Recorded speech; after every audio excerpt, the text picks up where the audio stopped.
नमस्कार, आप देख रहे हो हुनबिल टीवी भारत। उत्तर प्रदेश के प्रतापगढ़ में मुख्यमंत्री योगी आदित्यनाथ ने संभल मामले पर विपक्ष पर तीखा हमला बोला। उन्होंने कहा कि समाजवादी पार्टी और कांग्रेस के शासनकाल में योजनाबद्ध तरीके से हिंदुओं को निशाना बनाया गया, उनकी डेमोग्राफी को बदला गया है, दृष्टिकोण की राजनीति को पूरे क्षेत्र को प्रभावित किया। मुख्यमंत्री ने कहा कि अब डबल इंजन की सरकार किसी को भी जनसंख्या संतुलन से छेड़छाड़ करने की इजाज़त नहीं देगी। योगी ने स्पष्ट शब्दों में कहा कि जो डेमोग्राफी बदलने की कोशिश करेगा उससे खुद पलायन करना पड़ेगा। उन्होंने कहा कि अब उत्तर प्रदेश में भेदभाव नहीं, सभी को योजनाओं का समान लाभ मिल रहा है और तुष्टिकरण नहीं, संतुष्टिकरण के जरिए सशक्तिकरण की ओर राज्य बढ़ रहा है। सुनिए। किया था आपने कल देखा होगा न्यूज़पेपरों में, आज के न्यूज़पेपर में और कल के विजुअल मीडिया और सोशल मीडिया रंगे हुए थे। संबल में 24 में वहां पर जिस प्रकार का दंगा करने की एक साजिश हुई थी, उस दंगों की साजिश का कल जो कमीशन, न्यायिक कमीशन बना था, न्यायिक कमीशन ने अपनी रिपोर्ट दी है और न्यायिक कमीशन की उस रिपोर्ट के कुछ अंश सामने आए हैं। कैसे समाजवादी पार्टी और कांग्रेस के समय में चुन चुन करके हिंदुओं को निशाना बनाया जाता था, कैसे उनकी डेमोग्राफी को, उनकी जनसांख्यिकी को कम करके लगातार उन पर अत्याचार करवाए जाते थे, कैसे दंगे करवा करके हिंदू विहीन कर दिया जाता था क्षेत्रों को। लेकिन आज एक डबल इंजन की सरकार है, डेमोग्राफी को भी नहीं बदलने देगी और जो भी डेमोग्राफी को बदलने का दुस्साहस करेगा उसको स्वयं पलायन करने के लिए मजबूर होना पड़ेगा, क्योंकि अब बिना भेदभाव के शासन की योजना का लाभ हर नागरिक को प्राप्त हो रहा है। अब तुष्टीकरण नहीं, संतुष्टीकरण के माध्यम से सशक्तिकरण की तरफ हम लोग आगे बढ़ रहे हैं।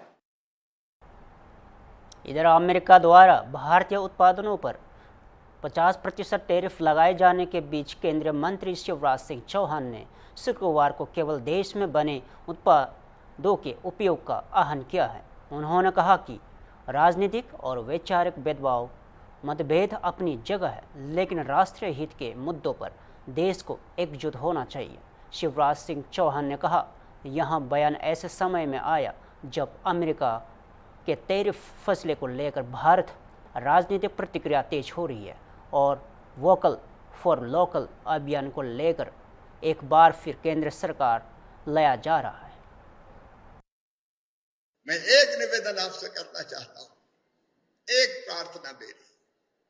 राजनीतिक मतभेद होते हैं विचारधाराओं की, लेकिन राष्ट्र हित के मामले में कम से कम पूरा देश एक साथ खड़ा हो।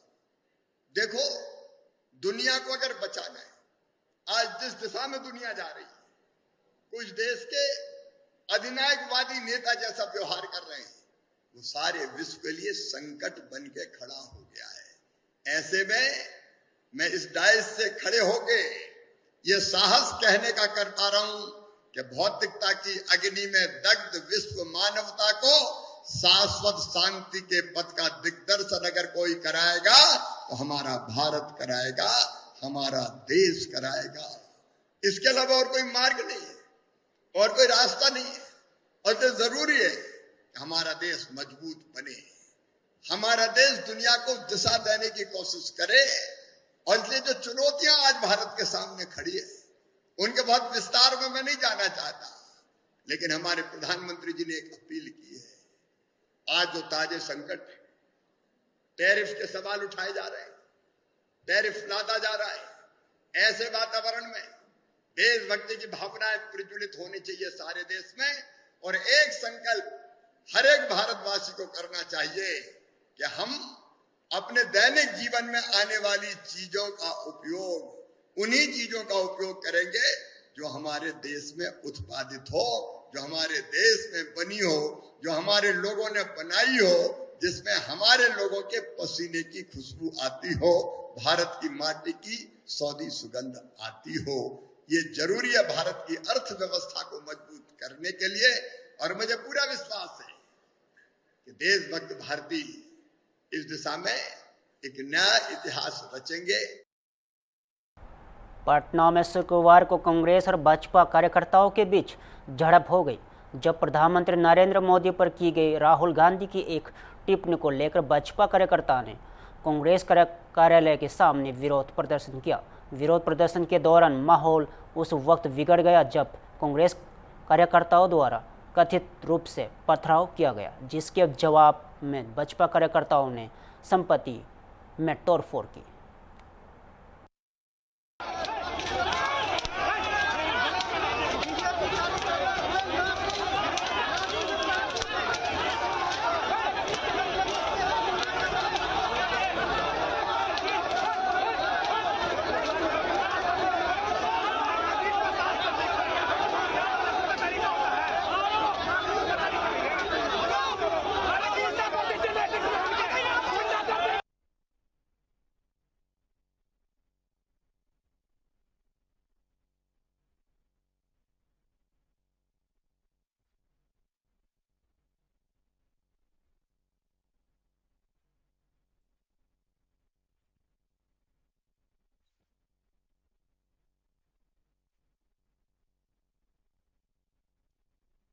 प्रशासन खुद झंडा लेके, सिपाही खुद भाजपा का झंडा लेके घुसा है। यह पूरा अरे सरकार की संलिप्तता से काम हो रहा है। नीतीश कुमार जी ये काम जो करवा रहे हैं ना, ये पूरी तरह गलत है। जो करवा रहे हैं आप देखिए, सिपाही झंडा लिए हुए है, भाजपा का झंडा सिपाही लिए हुए है भाई, प्रशासन का आदमी लिए हुए है, साफ गुंडागर्दी करवा रहे हैं। शीशा फोड़ दिया मेरे गाड़ी का, वहां फोड़ दिया आश्रम में घुस डॉक्टर आशुतोष शर्मा, और जिस तरह से कर रहा है पूरी गलत कर रहा है। इस घटना को लेकर कांग्रेस नेता सचिन पायलट ने तीखी प्रतिक्रिया दी। उन्होंने कहा कि यहां हिंसा राहुल गांधी की मतदाता अधिकार यात्रा के जवाब में थी, और चूंकि लाखों लोग यात्रा में शामिल हो रहे हैं, भाजपा इससे घबरा गई। सुनिए। आज हिंसा की है, ये इस यात्रा का रिस्पांस है। राहुल जी और तेजस्वी जी की यात्रा निकली है, उसमें लाखों लोग जुड़ रहे हैं। वोट अधिकार रैली यात्रा है, वोटों की लड़ाई है। मतदाताओं के अधिकार छीनने ना दिया जाए सरकार और इलेक्शन कमीशन को, इस बात की लड़ाई है। समर्थन से घबरा कर वो हिंसा का सहारा ले रहे हैं, मैं इसकी निंदा करता हूं। और सरकार को, निर्वाचन आयोग को सख्त कार्रवाई करनी चाहिए। डराकर हिंसा के माध्यम से विरोधियों की आवाज़ को कुचलना ये संभव नहीं होगा। हम पूरी ताकत से लड़ेंगे और हिंसा से कोई डरने वाला नहीं है, लेकिन ये कहीं ना कहीं उनकी घबराहट का परिचय है। अमित शाह ने जिस तरीके से कहा है कि ये घुसपैठियों बचाओ यात्रा, उसको लेकर क्या कहेंगे? हम सवाल पूछते हैं निर्वाचन आयोग से, जवाब बीजेपी देती है। और यात्रा तो वोटों को, लोगों के वोट अधिकार सुरक्षित रखने की यात्रा है। जो गड़बड़ी की गई है वोटर लिस्ट में वो ना की जाए, उसकी यात्रा है। लोगों को जागरूक करने की यात्रा है। और जो लोग जुड़ रहे हैं वो जानते हैं कि वोट उनका मौलिक अधिकार है, उसको छीनने का अधिकार किसको नहीं है। और निर्वाचन आयोग जानबूझ के लाखों लोगों के वोट काट रहा है, ये बर्दाश्त नहीं किया जाएगा। वही भाजपा की ओर से पलटवार करते हुए पार्टी के प्रवक्ता जयवीर शेरगिल ने राहुल गांधी पर कटाक्ष किया। पटना की यह झड़प केवल एक राजनीतिक टकराव नहीं, बल्कि आगामी चुनाव से पहले तेज हो रहे सियासी तापमान की ओर बन गई है।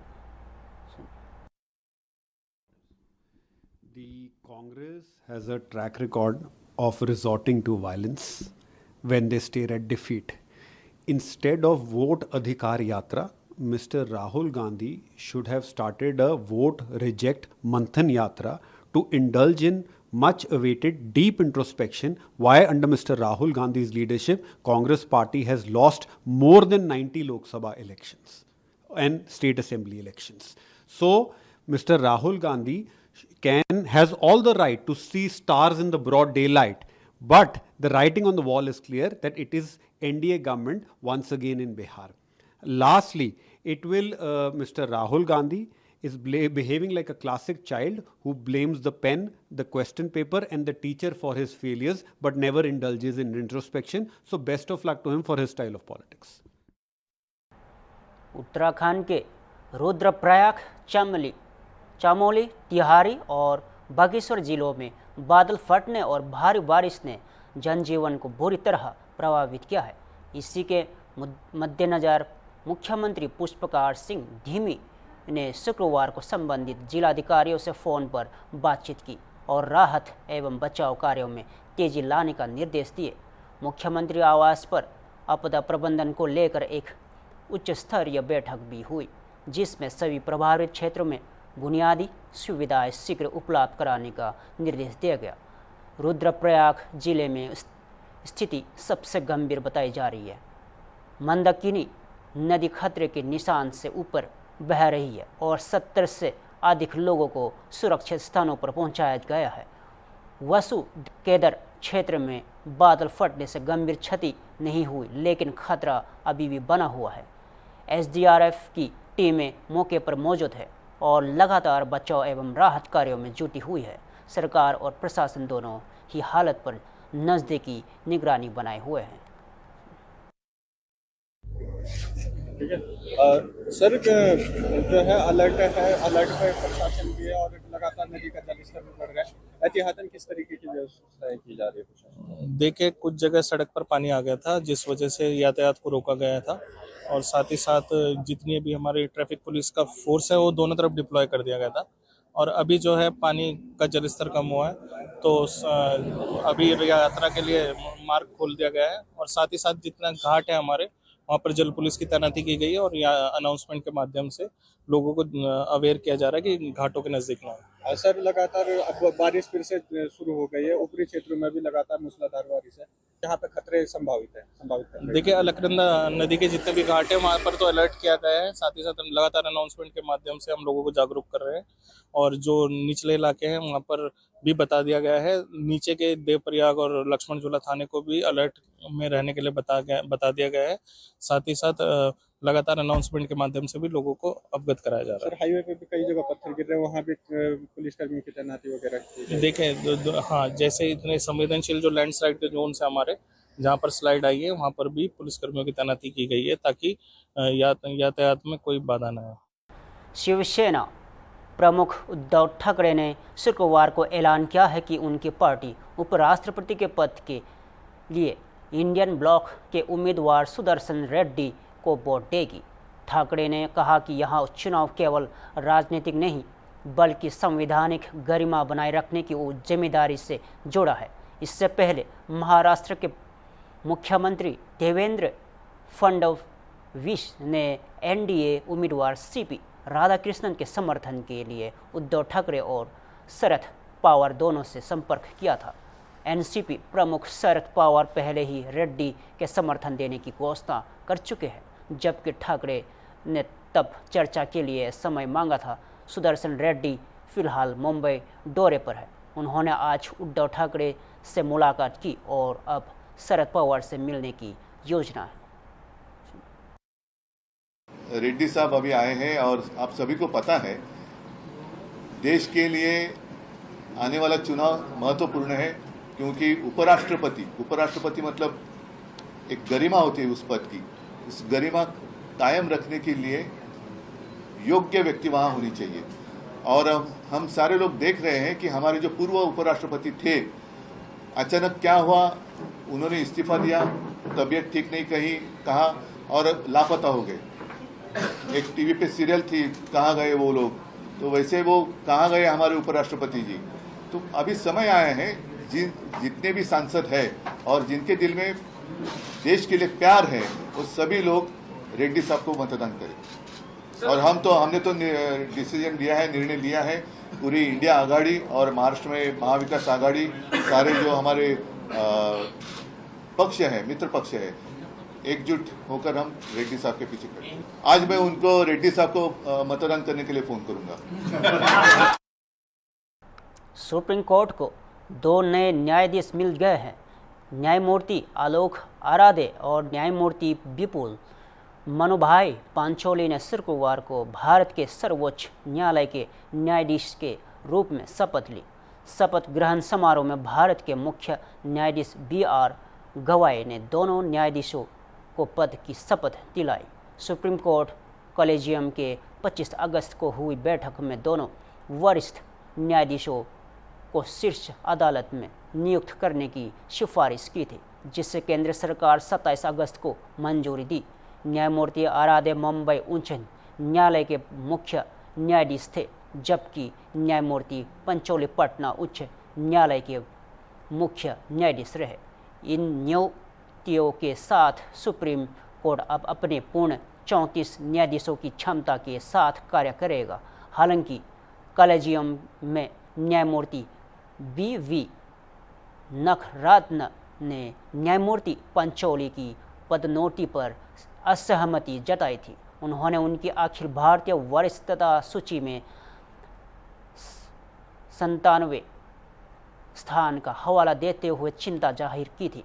इसके बावजूद कॉलेजियम ने 4.1 के बहुमत से प्रस्ताव पास किया और दोनों नियुक्तियों को आगे बढ़ाया।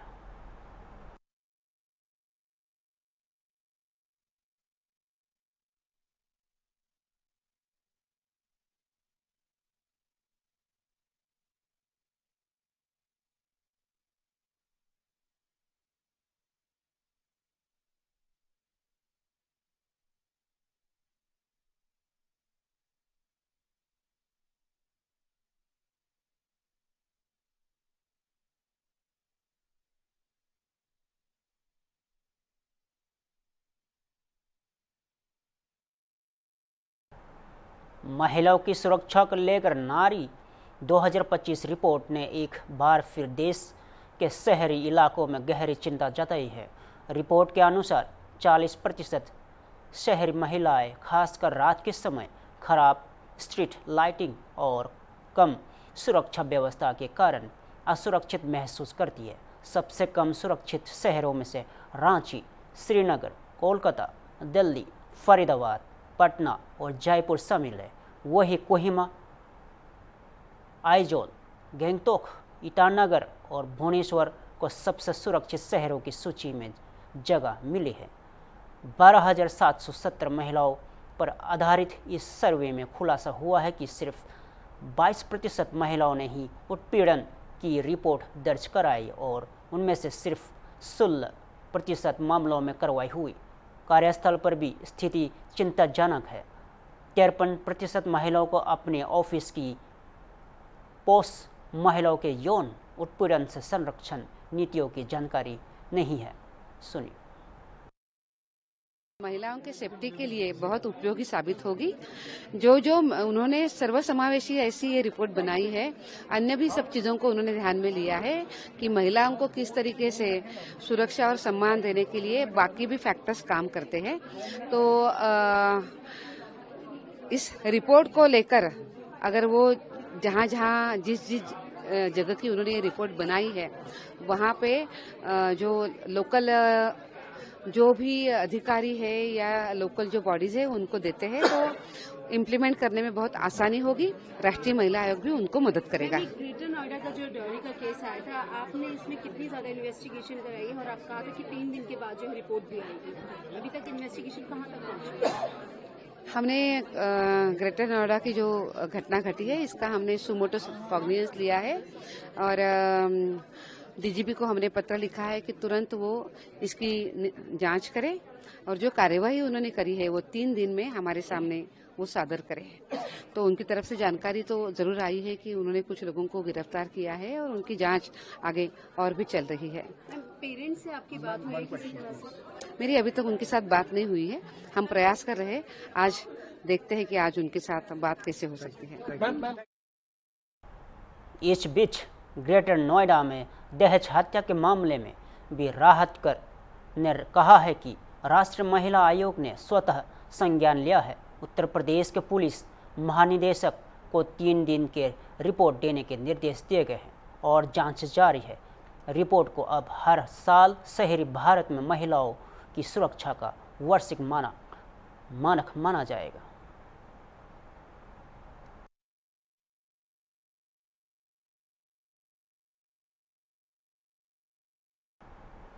हिमाचल प्रदेश में भारी बारिश, बादल फटने, भूस्खलन और बाढ़ ने जनजीवन को पूरी तरह से अस्त व्यस्त कर दिया है। कई क्षेत्रों में संपर्क पूरी तरह टूट चुका है और लोग बेहद खतरनाक हालत में आवाजाही को मजबूर है। स्थानीय लोगों का कहना है कि सड़कें लगातार कट रही है और प्रशासन का पुनर्निर्माण कार्य बारिश के सामने टिक नहीं पा रहा है। राज्य सरकार और स्थानीय प्रशासन के लिए यह चुनौतीपूर्ण समय है। लोगों की जिंदगियां अब केवल बुनियादी ज़रूरतों नहीं बल्कि सुरक्षित यात्रा और जीवन रक्षा की मांग कर रही है। अमरनाथ यहीं अली हो गई। बारिश से मेन चीज़ यही है जो आपके रास्ते कनेक्टिविटी सारी ख़त्म हो गई है इसी का। और जो आप यहाँ पर जो जिस ढंग से ये बना रहे हैं नीचे से तो फाउंडेशन है नहीं तो ऊपर से डाले जा रहे हैं। कल रात को बारिश हुई है फिर मलबा नीचे को आ गया, आगे तक फिर कटिंग हो गया। चलो लोगों का ये है कि थोड़ा पैदल चलने लायक हो गया है, अदरवाइज पैदल चलने लायक भी नहीं था। ये ऊपर से चल रहे थे लोग। सरकार से यही अपील है कि थोड़ा जल्दी से जल्दी इसको नीचे से अगर आरसीसी करे प्रॉपर या फिर इसका कटिंग करके कोई इसका अल्टरनेटिव निकाले जिससे लोगों को आना जाने की सुविधा हो। मेरा नाम स्वाति है, मैं यहीं से रहने वाली हूँ। यहाँ पे मेरी शॉप है, यहीं पर ही मेरा घर है और मैं जॉब करती हूँ मनाली में। तो अभी मेरे को इतनी मुश्किल हो रही है, एक तो शॉप जाने वाला है इस रोड की वजह से, रोड तो पूरा चला गया है, ऊपर से फिर हमारा ऑफिस है वहाँ पे, वॉक करना भी मुश्किल हो रहा है क्योंकि बहुत खतरनाक हो गया, ये स्लाइड होता जा रहा है। तो क्या क्या दिखती गवर्नमेंट से, क्या अपील करती है गवर्नमेंट को? लगी बारिश के कैसा माहौल? बारिश तो अभी बता रहे हैं कि 2-3 दिन और है, सब बहुत मुश्किल हो रही है। गवर्नमेंट से ये अपील है कि थोड़ा सा डाउन करके बनाए रोड, हमको 4 वे तो चाहिए नहीं, मतलब कि चौड़े रोड तो चाहिए ही नहीं, 2 मतलब कि 2 साइड वाले रोड वो काफी है बनाने के लिए। पहाड़ों में 4 लाइन तो चलता ही नहीं है, सोचना चाहिए गवर्नमेंट को। 2 वे काफी है। अभी देखो 4 वे की वजह से कितना ज्यादा नुकसान हो गया, लोगों की गाड़ियां जा रही है। पर ये है कि मनाली अभी लोग जान नहीं गई है लोगों की, बस गाड़ियां गई है, नुकसान हुआ है घर का। फिलहाल के लिए इतना ही।